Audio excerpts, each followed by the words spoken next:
They called it St. Erasmus House, though in truth no saint had ever walked its halls. The building crouched on the edge of the old quarter, its facade of blackened brick staring down the narrow street like a blind sentinel. The sign above the door bore the painted image of a kindly robed figure offering bread to a cluster of ragged children. But the paint had peeled and cracked so deeply that the saint's face seemed more a skull than a blessing. It was the winter of 1834 when the first whisper spread through the city, this underbelly, that the orphanage was not merely a refuge for the abandoned, but the cradle of a new and terrible commerce. The city itself was a place of contrasts, where gilded carriages rolled past gutters thick with refuse. The wealthy lived in high-windowed manors, their parlors lit by chandeliers of Venetian glass, while the poor crowded in the damp shadows beneath. And yet, for all their divisions, both worlds shared one fear, the inexorable march of age. For the rich, it was a terror sharper than hunger. Every wrinkle, every tremor of the hand, was a reminder that beauty and power could slip away like coins through a hole in the pocket. Into this dread stepped Dr. Matthias Verana, man whose reputation was a delicate lattice of genius, scandal, and whispered blasphemy. Veron was a physician of uncanny skill, or so the stories claimed. He had studied in Paris, in Prague, in places not marked on any honest map. His hands were long and thin, his voice low, his gaze as steady as the pendulum of a clock. But what set him apart was his obsession, the ancient belief that vitality could be stolen, transferred from one body to another, if only one had the courage to breach the barriers of morality. The poor called him the collector, though never to his face. The rich, however, called him savior, and it was to them he whispered promises of the elixir of youth. No one could say exactly when the poor orphanage became part of his work. Its matron, Madame Selwyn, was a woman of rigid spine and softer voice, who dressed always in deep mourning black, though no one had ever known her to lose a husband. She had a talent for acquiring children foundlings from the alleys, unwanted babes from the workhouses, even a few brought in the dead of night by gentlemen whose wives could not know. The public believed she kept them safe, fed them from her own meager means. But those who had been inside St. Erasmus told a different story, that the air there was heavy with the smell of boiling herbs and copper pans, and that the children rarely stayed long enough to grow tall. There was one boy, Elias, who would live long enough to speak of it, though by then his hair was white and his hands shook without ceasing. He had been 7 years old the night he was brought to the orphanage, his shoes worn through, his stomach a hollow drum. Madame Selwyn had greeted him at the door with a candle in one hand, her eyes glittering in the shadow. She had led him to a small room at the back, where other children lay in narrow beds, their faces pale as wax. Some coughed in their sleep, others simply stared at the ceiling as if watching something the rest could not see. The meals were meager, and yet on certain nights a group of the healthiest children would be taken upstairs to the locked rooms above the main hall. They would return hours later, unsteady on their feet, their eyes glazed and their skin flushed as though with fever. Soon after, they would vanish entirely. Madame Selwyn would say they had been adopted, spirited away to fine houses and kinder futures. But Elias had seen the small cart that rolled away before dawn, its wheels muffled, a tarp drawn tightly over whatever lay beneath. The truth what little Elias understood of it was that Dr. Veron came once each fortnight, his boots clicking on the orphanage's worn floorboards like the slow beat of a heart. He would examine the chosen children with a care that felt colder than cruelty, measuring the brightness of their eyes, the warmth of their skin, the fullness of their pulse. He would murmur to Madame Selwyn, who would nod, and the children would be led upstairs. There, in rooms lined with glass jars and copper stills, Veron worked his craft. What was taken from those children, whether blood, marrow, or something more ineffable, was mixed, distilled, and sealed in small crystal vials. These vials were never seen in the markets. They were delivered by gloved messengers to the highest echelons of society. Dukes, countesses, magistrates whose hands trembled less and whose eyes grew unnervingly bright after each dose. In their drawing rooms, it was said that a single drop on the tongue could smooth a decade from the face, could set the heart beating as it had in youth, could lift the fog from aging minds. They did not ask the cost. Elias had known the day would come when his turn arrived. He had seen his reflection in the small, cracked mirror near the wash basin, the healthy flush in his cheeks, the brightness in his gaze. He had seen Madame Selwyn watching him with that calculating softness. When it did come, It was on the coldest night of winter. She woke him with a hand on his shoulder, murmuring that a benefactor wished to see him. Her grip was gentle, but her eyes offered no comfort. As she led him toward the stairs, he passed the open door of the dormitory and saw the other children watching from their beds, their eyes wide and unblinking. Not one of them spoke, and in that silence, Elias understood. They knew he would not return. The stairs to the upper rooms groaned under Elias's feet, as though each step were protesting the weight of his small body. The air grew warmer with each flight, carrying a scent that was part sweet spice, part something metallic and unsettlingly familiar, like the tang of a coin held too long in the mouth. Madame Selwyn's candlelight painted long shadows on the walls, and Elias imagined them reaching out to seize him, to hold him here forever, in this place where the night seemed thicker than the dark outside. The upper rooms were not part of the tour given to donors or visiting magistrates. They were a hidden world above the facade of charity, a place where the floors were scrubbed but stained in ways scrubbing could never remove, and the windows were covered so tightly that not a single breath of moonlight could intrude. Madame Selwyn led him to a chamber whose door was bound in black iron, its key turning with a sound that reminded Elias of a bone snapping. Inside, the room was lit by a dozen oil lamps, their flames flickering against shelves crowded with bottles, some holding clear liquids, others opaque and sluggish, like honey or blood. A copper still hissed softly in the corner, its coiling pipe feeding into a glass jar where a golden fluid collected in slow, deliberate drops. At a table stood Dr. Veron, his long frame draped in a dark coat, his sleeves rolled back to reveal wrists as pale as ivory. His eyes, when they rose to meet Elias's, seemed almost kind, but it was the kind of kindness one might extend to a prized animal before slaughter. Strong, Veron murmured to Madame Selwyn, circling Elias as if he were appraising a statue. Pulse steady, skin excellent. His fingers brushed the boy's cheek, cool and precise. This one will yield much.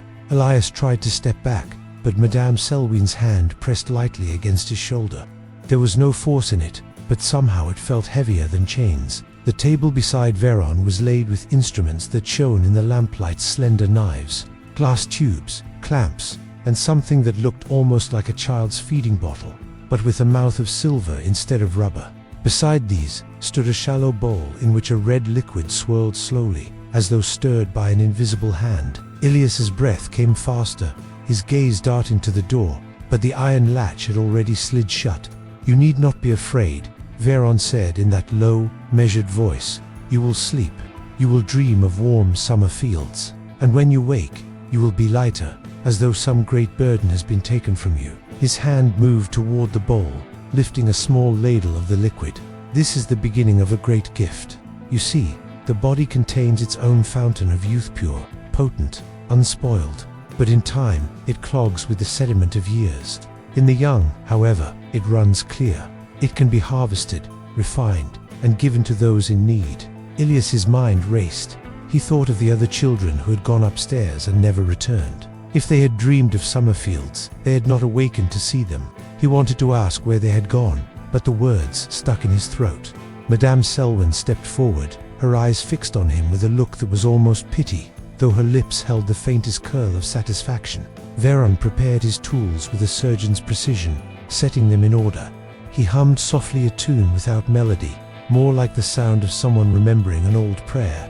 From a tall cupboard, he took a crystal vial and held it up to the light. The liquid inside glimmered gold, catching the flame's reflection like a captive sun. "One vial," he said, "can buy a decade, 2 perhaps 20 years. Imagine what a duke would pay for that." As if summoned by his words, there came a knock at the door, a gentle, deliberate rhythm. Madame Selwyn opened it only a crack, but Elias caught a glimpse of the figure beyond, a tall man in a fur-lined cloak, his face half hidden by the brim of his hat. The stranger handed her a small wooden case bound in brass. She opened it just enough for Elias to see the contents. Stacks of gold coins, their edges worn but their gleam unmistakable. She closed the case, nodded once, and the door shut again. "The client is waiting," Madame Selwyn said softly. Veron inclined his head and turned to Elias. "Lie down, boy. The sooner we begin, the sooner it will be over." But Elias did not lie down. In the reflection of the copper still, he saw something that twisted his stomach with a sudden surge of terror. On the far side of the room, Behind a heavy curtain stood a wooden rack hung with garments, small coats, dresses, shoes, all far too fine to belong to orphans. Some were stained dark around the collars, others had been neatly folded and tied with ribbon. At their feet lay a scattering of toys: a carved horse, a doll with glass eyes that stared blankly upward. He knew, without knowing how, that they had belonged to the children who never returned. Veron noticed his gaze and pulled the curtain shut. "Do not trouble yourself with what is past," he said, almost gently. "Think of the future. Think of those who will live because of you." But Elias was thinking only of escape. His eyes flicked to the small window above the cupboard. It was shuttered, but the latch was simple. He calculated the steps, the distance from the table, the time it would take for Veron to reach him. His heart pounded. Then, with a speed that surprised even himself, Elias lunged. His shoulder struck the table, sending the instruments clattering to the floor. Veron shouted, the sound sharp and commanding, but Elias was already scrambling toward the cupboard. He tore the latch free, flung open the shutters, and felt the night air slap his face. Behind him, Madame Selwyn cried out, not in fear, but in outrage. Hands clawed at his legs, but he kicked free, tumbling through the window into the freezing dark. He landed hard on the roof of a lower wing, rolling to the gutter. Below him, the street was empty, but for a stray dog sniffing at the snow. Without thinking, he dropped the cold biting into his skin like teeth. He ran until the orphanage was swallowed by the fog. But though he had escaped St. Erasmus, Elias would never truly be free of it. For in the weeks that followed, he saw the faces of Madame Selwyn and Dr. Veron in every shadow. He dreamed of the golden liquid and the children who had gone before him. And worst of all, he heard whispers in the street, in the markets, in the dark corners of the city, that the elixir of youth had grown more potent than ever. Because somewhere, in some shuttered room, the work at St. Erasmus had not stopped. For weeks after his flight from St. Erasmus, Elias lived as a shadow among the city's gutters. He slept beneath bridges, in the crawl spaces between tenements, and once in the hollow carcass of a burned-out coach. His stomach hollowed itself into a pit, and his hands grew raw from the cold. Yet hunger and frost were gentler companions than the hands of Madame Selwyn or the voice of Dr. Veron. Each time he closed his eyes, he felt the warm copper light of that secret room, the glimmer of the golden liquid, and the faint echo of Veron's hum. The city-old Brackenford, they called it, was in the grip of an unusually cruel winter. The snow lay blackened in the streets, trampled by cartwheels and boots, until it was more soot than frost. But behind the frost-bitten shop fronts and smoke-belching chimneys, another sort of hunger, nor the hunger Elias began to understand, was far older and more dangerous than his own. It began with whispers overheard in the marketplace. Two gentlemen in heavy coats spoke as they leaned on their canes, voices lowered but urgent. The serum worked. One said, "My joints like a young man's again. My sight clear as a bell." The other smiled thinly. "I told you, Veron has perfected the distillation." But the cost, he broke off, glancing toward Elias, who had been lingering near the fishmonger's stall. Later, in the shelter of a brick archway, Elias saw a carriage roll past, its windows curtained, yet the slit between them revealed a pale, bejeweled hand cradling a vial, its contents glowing faintly gold even in the gloom. His heart thudded.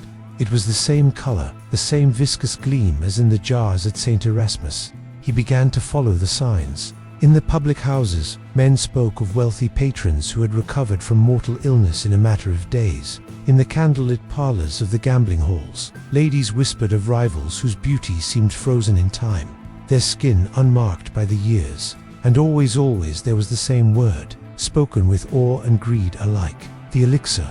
One evening, while sheltering in the alley behind the Crown Stag Tavern, Elias overheard the serving boy complain to the cook. "Another one of them old gents came in, smelling like my mother's spice cupboard, asking for that special tonic. Said it keeps his blood young.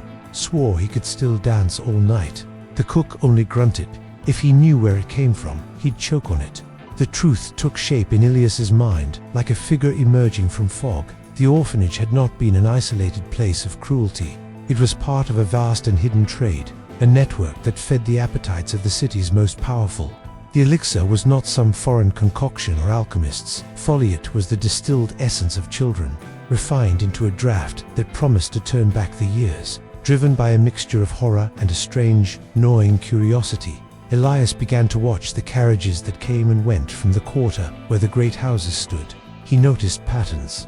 The same drivers, the same midnight arrivals, the crates carried in and empty vials carried out. Sometimes he glimpsed figures he recognized: merchants, aldermen, even a judge who had once visited the orphanage on a charity inspection. Their faces were flushed with health, their steps unnaturally light for men of their age. It was in this way that he saw her again, Madame Selwyn, emerging from the black lacquered doorway of the Duke of Caro's residence, her black silk gloves clasped around a long case. She descended the steps with the grace of a queen, her smile cold as the snow underfoot. For an instant, her eyes swept the street hand. Elias ducked back into the shadow of a doorway, his breath caught in his throat. That night, Elias followed her. She moved like a shadow herself, slipping down side streets and across frost-covered courtyards until she reached a narrow lane behind the apothecary quarter. There, she knocked at a door marked only with a brass symbol and Ouroboros, the serpent devouring its own tail. The door opened to admit her, and Elias crept close enough to hear faint strains of music from within, the clinking of glasses, and laughter with a hollow, almost fevered edge. Through a crack in the shutter, he saw a scene that chilled him more than the winter wind ever could. In a richly furnished chamber, beneath chandeliers dripping with crystal, a small group of men and women in velvet and lace raised glasses of golden liquid to their lips. Their eyes shone, their cheeks were flushed, and their movements carried the eager energy of youth. But their faces, though smoothed of wrinkles, bore a strange tension, as if the skin had been pulled too tight over the bones. And their smiles were too wide. At the head of the table stood Dr. Veron, his hands resting lightly on the back of a chair. He was speaking, and though Elias could hear only fragments, the words were enough. Rarer than gold, drawn only from the purest source. Each drop a lifetime. The guests drank deeply. Elias stumbled back from the shutter, his stomach roiling. It was one thing to imagine the elixir as a secret for a few greedy souls. It was another to see it worshipped like a god in its own temple. But as he turned to leave, a hand shot out from the alley's mouth and clamped around his arm. He whirled and found himself staring into the face of a boy not much older than himself, his cheeks hollow, his eyes sharp with urgency. "You've seen it too," the boy whispered. "Don't go back there. They'll bleed you dry before they let you go." The boy's name was Corin, and over the next hours, huddled in the lee of a crumbling wall, he told Elias what he knew.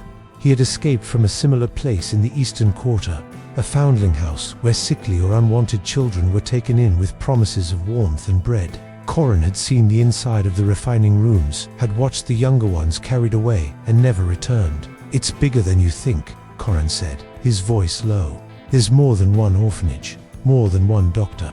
They've got collectors, refiners, merchants, all working for the same masters, and the rich, they can't stop drinking it. The more they have, the more they need." Elias listened, his dread solidifying into something harder, something like resolve. If there were others like him, if there were other places, then perhaps there was a way to expose it. But he also knew that to even try would mean walking back into the jaws of the thing. That night, under the skeletal branches of a frostbitten tree, the two boys swore they would find a way to end it. Yet as Elias drifted into uneasy sleep, he could not shake the feeling that their vow was like striking flint in a stormbright for a moment, but doomed to be swallowed by the wind. For even now, in the highest rooms of the city, glasses were being raised, toasts were being made, and the elixir was flowing like molten sunlight. And somewhere, in the shadows, Madame Selwyn's pale smile lingered, as though she already knew where to find him. The plan was never grand.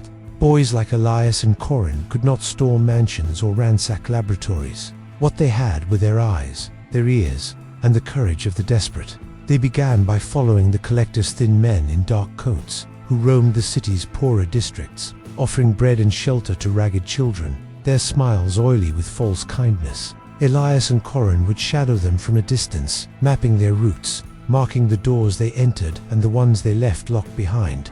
It was during one of these shadowings that they stumbled on a delivery wagon in the narrow streets behind the tannery. Two men were loading wooden crates into the back, each marked with the Ouroboros symbol. The air around them was faintly sweet. The scent Elias had smelled before in the orphanage halls, just before the heavy doors closed. Corin's face paled, and without a word, the boys followed the wagon as it rattled toward the richer quarter. It stopped at a warehouse near the river, its windows shuttered tight. Through a crack in the wall, Elias glimpsed the interior.